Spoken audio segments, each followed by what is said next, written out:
Hello and a very warm welcome to Talking Europe. The EU counts on Turkey to prevent hundreds of thousands of refugees coming across the Aegean and into the bloc. Turkey wants EU membership and visa-free travel in the Schengen area. A failed coup d'etat, however, in Turkey last July was followed by a perceived crackdown on political opposition, has pushed Brussels and Ankara apart. Talks on membership froze. Turkish President Recep Tayyip Erdogan has repeatedly threatened to throw open Turkey's borders, accusing the EU of failing to keep its side of the deal. So today, who needs who more and what might the future bring? Well, we're joined by Turkey's EU Minister for EU Affairs and Chief Negotiator, Mr. Omar Shelik. Thanks so much for being with us.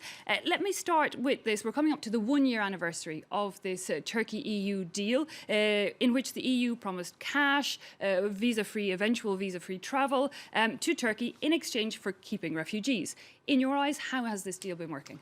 Let's remind ourselves of the content of the deal. There were the following things. First of all, one-for-one reinstallation, liberalization of visas, opening of negotiations, reinstallation of the migrants, and the financial instrument, 3 billion euros to help Turkey. Turkey, until now, the Turkish state and NGOs have spent $25 billion for Syrians. We host 3 million Syrians. 800,000 are children. We're educating 400,000 of those children. Until now, the EU, under this agreement, has not kept any of its promises. The financial instrument, financial aid, they told us they promised 2.4 billion euros. This is pure rhetoric. Turkey has received 700 million euros. Secondly, regarding the chapters of the negotiation, nothing has progressed. On the contrary, Europe says no more chapter will be renegotiated. So it's a negation of the March agreement. Another point.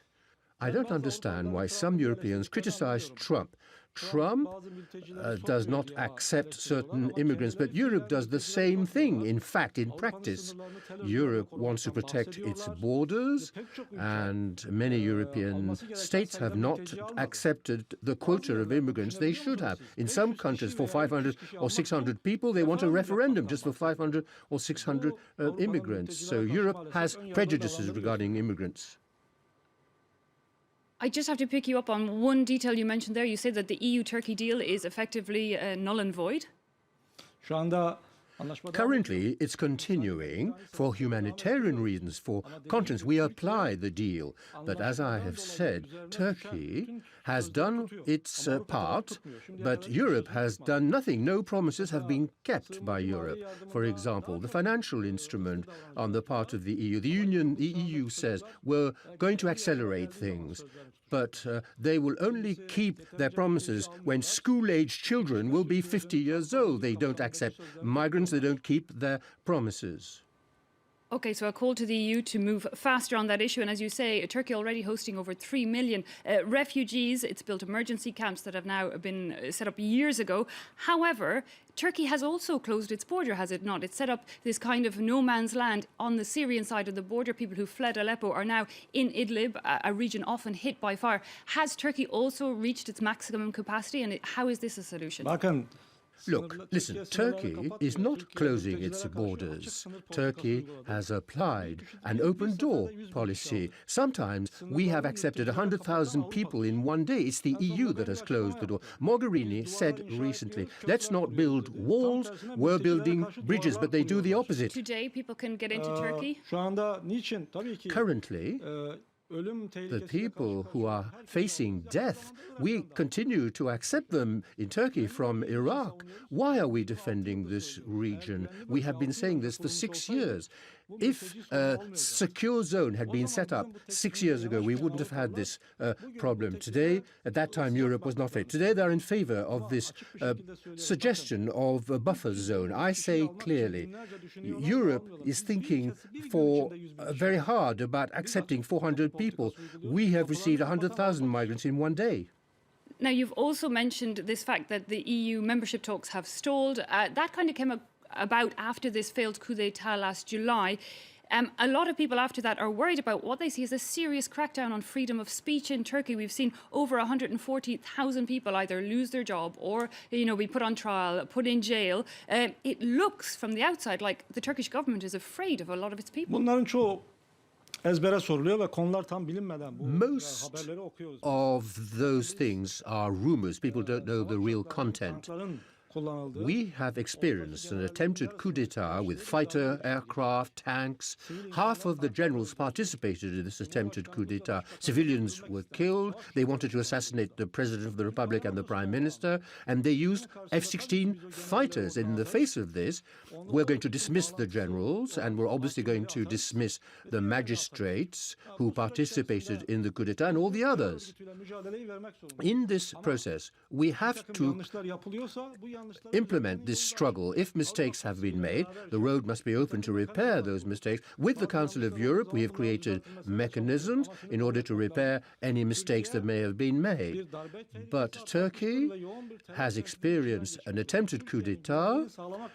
Turkey is going through a period of intensive terrorism, and the state of emergency is a right under the European Convention of Human Rights. A coup d'etat, though, also from the police, the teachers, judges, because already even this week alone, something like 4,500 people have been dismissed from their jobs. So it looks like it's not just the army that is against the government, then it's widespread. Listen, this organization, which was responsible for the coup d'etat, has been at work for 50 years. They have infiltrated the private offices of each ministry, the Human Resources Department of each ministry, the IT systems.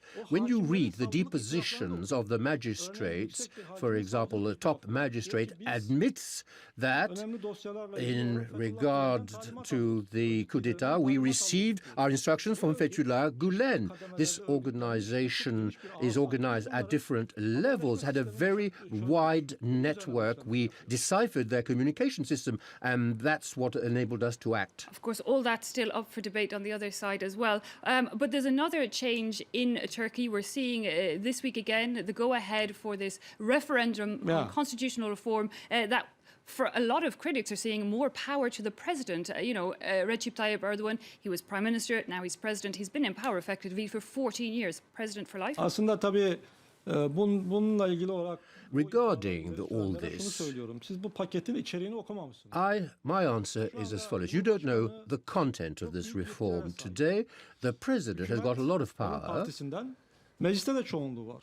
The party is his party. He has a majority in the assembly. If the president wanted more power, he would not have wanted to change the system. On the contrary, under the new system, which will be set up, the government and the assembly will be separate. Today, with 34% of the votes, you can have a majority. With the new system, you will need 51% of the votes. So you need a much broader consensus to represent society.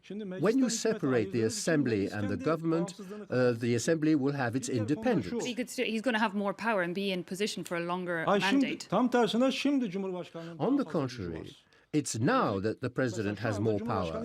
Currently, you can't judge the president of the republic. Under the new system, we'll be able to judge the president of the republic. So please read the content of the reform that we plan before talking about it. Okay, let's turn back then to the EU and that membership question. That was also meant to be part of this EU-Turkey deal on migration, that new chapters would be open. Officially a candidate for membership since 2005. There's 35 different criteria that have to be met, or chapters as we call them, to be opened.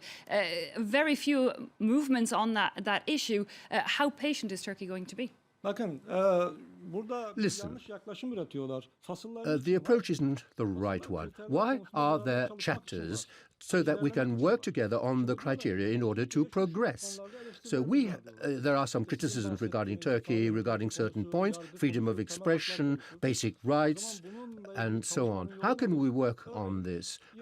Opening the 23rd and the 24th chapter, we must work with the EU. But the EU are not opening any chapters. They're only criticizing everything. They criticize, but they don't work with us. We have heard Recep Tayyip Erdogan, saying that actually Turkey could turn the other way, look to the Euro-Asian for security, turn, east as well for other relations, and we even saw, possible post-Brexit trade deals already being organised. But is that a real threat, or do you still really want to be a member, and if so, why? Regarding the European Union, it remains our goal. Membership of the European Union remains our goal because the values represented by the EU are not only European, they're important for democracy, for the rule of law, and so on. It's for that reason that we have established a Ministry of European Affairs, and we have, of course, good relations with Russia and other countries. They're not against anybody. These are our traditional... We are members of the Council of Europe, of the OECD, of NATO, but with Russia and our other neighbors, we need good relations. So every time we are told, is Turkey changing course? No, we have a geographical position, a historical role. We want to have good relations with everybody. Now, one of the stumbling blocks for these membership talks as well is the situation on the island of Cyprus. And we saw, attempts at peace talks start again in January. Still not a lot of progress from, when you're outside those negotiating rooms. It looks like the question of the position of Turkish troops on the island and even this idea of handing back, redrawing the border and handing back land to Greek Cypriots that was taken in 1974. They're where things are getting bogged down. Any thought that will move?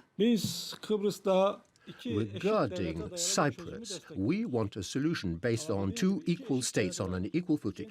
Two states on an equal footing, then we must look at the terms and conditions. We must maintain peace. The Turkish soldiers are not threatening peace in Cyprus. They are preserving peace. This is unquestionable. The number of soldiers can be negotiated, but there will be Turkish soldiers in Cyprus. A meeting was held in the Mont Pelerin. We discussed security guarantees. We're continuing to talk about that. And our President and our Prime Minister support these negotiations. We haven't reached the stage where the two Cypriot Prime Ministers can come together and agree. We're waiting. OK, so still some Turkey-EU relations to be ironed out. But Turkish-US ties look like they could be about to improve with the new President Donald Trump in the White House. The head of the CIA, the new man in power, has met Turkey, his first international visit since he took office. Here's a quick look at those Turkish-US relations. On his first foreign trip as US intelligence chief, Mike Pompeo heads to Turkey, an important strategic ally and a key NATO member.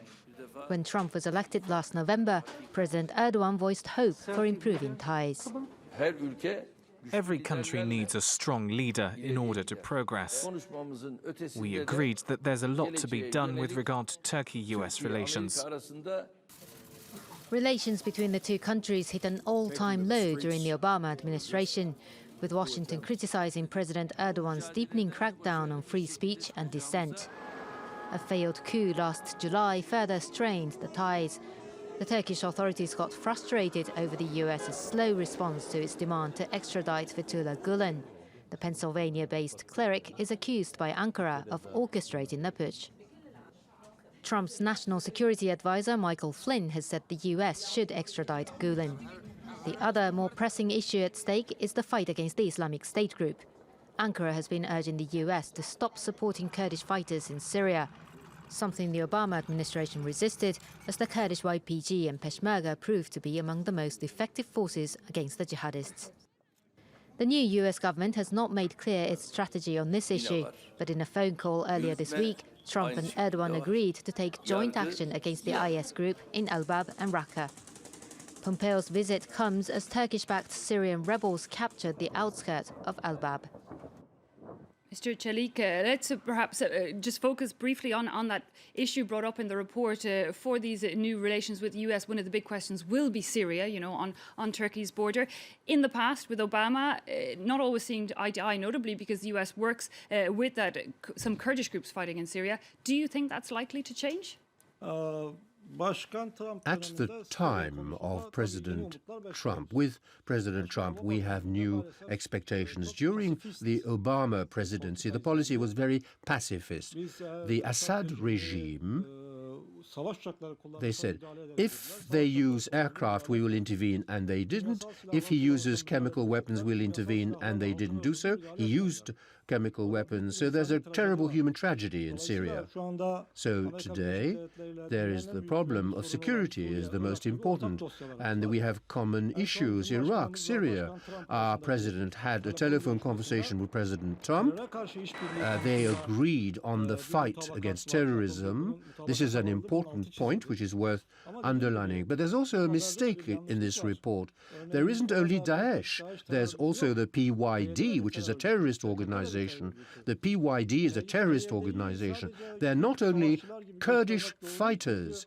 It would be unjust for the other Kurds to say that the other Kurds don't support the PYD. That's where the cooperation can fall down again. So, you can't assimilate the PYD as fighting against Daesh. That would be a mistake. Saw the result of collaboration with organizations in Afghanistan at the time. Okay, so things perhaps still complicated in who to align with there. But recently we're also hearing, that perhaps Russia and Turkey might take a more close alliance when it comes to that question of Syria. Russia, however, an ally of Bashar al-Assad, the Syrian, the head of Syria, someone that Turkey has said in the past they don't want to talk to. Obviously, the Assad regime is no longer legitimate. He attacked his own people, he used fighters, chemical weapons. For a political solution to be found, we supported the Geneva process, which failed. The Astana process is not an alternative, but it could complement the Geneva process, and Iran and Russia have a role to play. So we had to establish a ceasefire, so we had discussions with Iran and Russia to prevent the deaths of civilians who were in Aleppo. And so you have to analyze these processes very carefully. We don't think that the Assad regime is legitimate.